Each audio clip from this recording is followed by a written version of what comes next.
Makan apa saat itu? Makan ya bekas-bekas yang dibawa air bang, seperti mie instan, ada roti. Selama 21 hari? Selama 21 hari. Jalan terus? Iya, jalan cari makan, simpan, jalan cari makan, simpan. Malam tidur? Malam tidur ya. Kalau misalnya tidur bang, kalau misalnya air pasang itu kan banjir.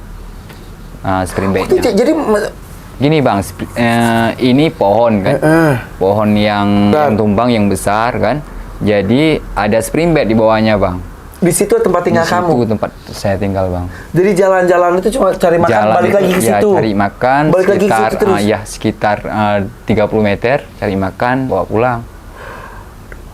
Terus besoknya cari lagi bang. Oke. Saat itu perasaan kamu gimana? Takut? Sedih?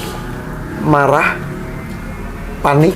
Ya perasaan palingan cuma ingat sama keluarga aja. Tetap keluarga. Yang pertama.